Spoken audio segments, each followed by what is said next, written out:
True, nervous, very, very dreadfully nervous I had been, and am. But why will you say that I am mad? The disease had sharpened my senses, not destroyed, not dulled them. Above all was the sense of hearing acute. I heard all things in the heaven and in the earth. I heard many things in hell. How then am I mad? Hearken! And observe how healthily, how calmly I can tell you the whole story. It is impossible to say how first the idea entered my brain, but once conceived, it haunted me day and night. Object? There was none.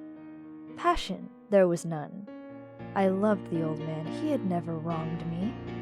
He had never given me insult. For his gold I had no desire. I think it was his eye.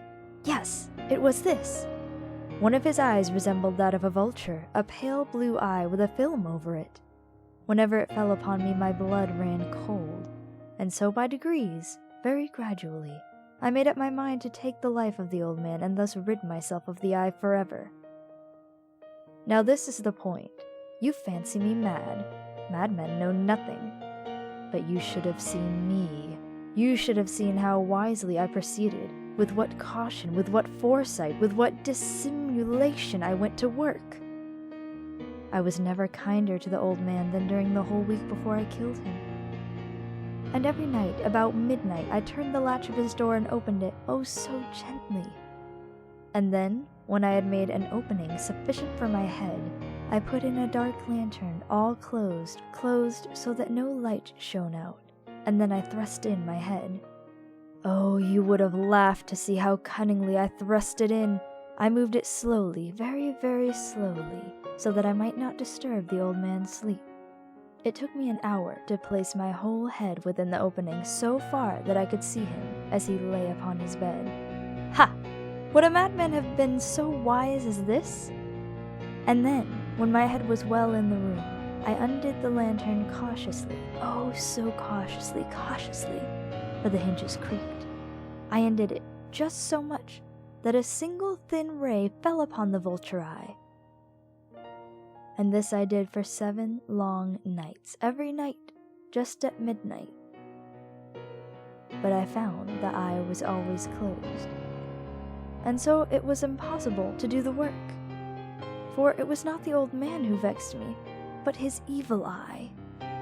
And every morning when the day broke, I went boldly into the chamber and spoke courageously to him, calling him by name in a hearty tone, and inquiring how he had passed the night. So you see, he would have been a very profound old man indeed to suspect that every night, just at 12, I looked in upon him while he slept. Upon the 8th night, I was more than usually cautious in opening the door. A watch's minute hand moves more quickly than did mine. Never before that night had I felt the extent of my own powers, of my sagacity. I could scarcely contain my feelings of triumph. To think that there I was opening the door little by little, and he not even to dream of my secret deeds or thoughts. I fairly chuckled at the idea, and perhaps he heard me, for he moved on the bed suddenly as if startled. Now you may think that I drew back, but no. His room was as black as pitch with the thick darkness, for the shutters were close-fastened through fear of robbers. And so I knew that he could not see the opening of the door, and I kept pushing it on steadily. I had my head in, and was about to open the lantern when my thumb slipped upon the tin fastening, and the old man sprang up in the bed crying out, "Who's there?" I kept quite still and said nothing. For a whole hour I did not move a muscle, and in the meantime I did not hear him lie down. He was still sitting up in the bed listening, just as I have done night after night, hearkening to the death watches in the wall. Presently I heard a slight groan, and I knew it was the groan of mortal terror. It was not a groan of pain or of grief. Oh no! It was the low stifled sound that arises from the bottom of the soul when overcharged with awe. I knew the sound well. It is welled up from my own bosom, deepening with its dreadful echo the terrors that distracted me. I say I knew it well. I knew what the old man felt and pitied him, although I chuckled at heart. I knew that he had been lying awake ever since the first slight noise when he had turned in the bed. His fears had been ever since growing upon him. He had been trying to fancy them causeless, but could not. He had been saying to himself, "It is nothing but the wind in the chimney. It is only a mouse crossing the floor." Or, "It is merely a cricket which has made a single chirp." Yes, he has been trying to comfort himself with these suppositions, but he had found all in vain, because death, in approaching him, had stalked with his black shadow before him and enveloped the victim, and it was the mournful influence of the unperceived shadow that caused him to feel, although he neither saw nor heard, to feel the presence of my head within the room. When I had waited a long time, very patiently without hearing him lie down, I resolved to open a very little crevice in the lantern. So I opened it. You cannot imagine how stealthily, until at length a single dim ray, like the thread of a spider, shot out from the crevice and fell upon the vulture eye. It was open, wide open, and I grew furious as I gazed upon it. I saw it, with perfect distinctness, all a dull blue, with a hideous veil over it that chilled the very marrow in my bones. But I could see nothing else of the old man's face or person, for I had directed the ray, as if by instinct, precisely upon the damned spot. And now have I not told you that what you mistake for madness is but over-acuteness of the senses? Now, I say, there came to my ears a low, dull, quick sound, such as a watch makes when enveloped in cotton. I knew that sound well, too. It was the beating of the old man's heart. It increased my fury, as the beating of a drum stimulates the soldier into courage. But even yet I refrained and kept still.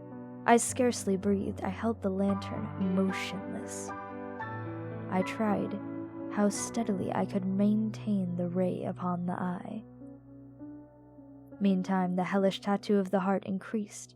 It grew quicker, and louder every instant. The old man's terror must have been extreme. It grew louder, I say, louder every moment. Do you mark me well?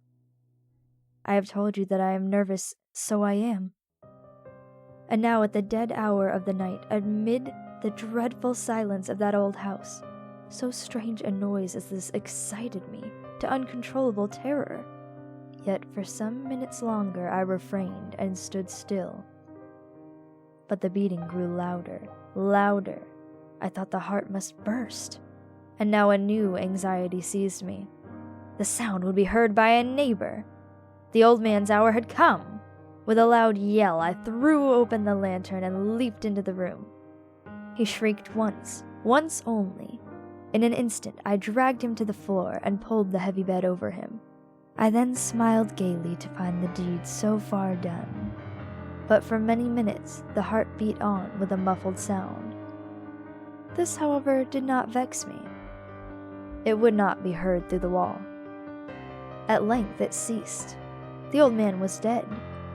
I removed the bed and examined the corpse.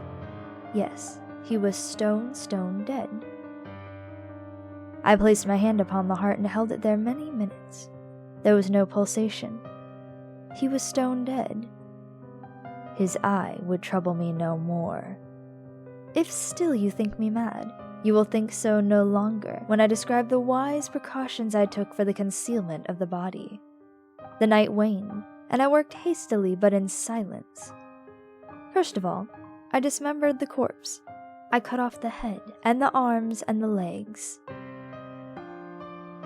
I then took up 3 planks from the flooring of the chamber and deposited all between the scantlings. I then replaced the boards so cleverly, so cunningly, that no human eye, not even his, could have detected anything wrong. There was nothing to wash out, no stain of any kind, no blood spot whatever. I had been too wary for that. A tub had cut all, ha! When I had made an end of these labors, it was 4 o'clock, still dark as midnight. As the bell sounded the hour, there came a knocking at the street door. I went down to open it with a light heart, for what had I now to fear? There entered 3 men, who introduced themselves with perfect suavity as officers of the police. A shriek had been heard by a neighbor during the night. Suspicion of foul play had been aroused.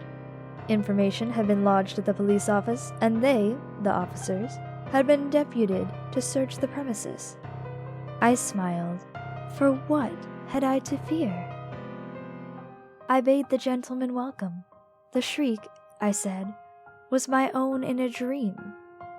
The old man, I mentioned, was absent in the country. I took my visitors all over the house. I bade them search well. I led them at length to his chamber. I showed them his treasures, secure, undisturbed. In the enthusiasm of my confidence, I brought chairs into the room and desired them here to rest from their fatigues, while I myself, in the wild audacity of my perfect triumph, placed my own seat upon the very spot beneath which reposed the corpse of the victim. The officers were satisfied. My manner had convinced them. I was singularly at ease. They sat, and while I answered cheerily, they chatted familiar things. But ere long, I felt myself getting pale and wished them gone. My head ached, and I fancied a ringing in my ears. But still they sat, and still chatted. The ringing became more distant. It continued, and became more distant. I talked more freely to get rid of the feeling, but it continued and gained definitiveness until at length I found that the noise was not within my ears. No doubt I now grew very pale, but I talked more fluently and with a heightened voice, yet the sound increased. And what could I do? It was a low, dull, quick sound, much such a sound as a watch makes when enveloped in cotton. I gasped for breath, and yet the officers heard it not. I talked more quickly, more vehemently, but the noise steadily increased. I arose and argued about trifles in a high key and with violent gesticulations, but the noise steadily increased. Why would they not be gone? I paced the floor to and fro with heavy strides, as if excited to fury by the observation of the men, but the noise steadily increased. Oh God, what could I do? I foamed, I raved, I swore. I swung the chair upon which I had been sitting and grated it upon the boards, but the noise arose over all and continually increased. It grew louder, louder, louder, and still the men chatted pleasantly and smiled. Was it possible they heard not? Almighty God, no, no, they heard. They suspected, they knew. They were making a mockery of my horror. This I thought, and this I think. But anything was better than this agony. Anything was more tolerable than this derision. I could bear those hypocritical smiles no longer. I felt that I must scream or die. And now, again, hark! Louder, louder, louder, louder! Villains! I shrieked. Dissemble no more. I admit the deed. Tear up the planks. Here! Here! It is the beating of his hideous heart.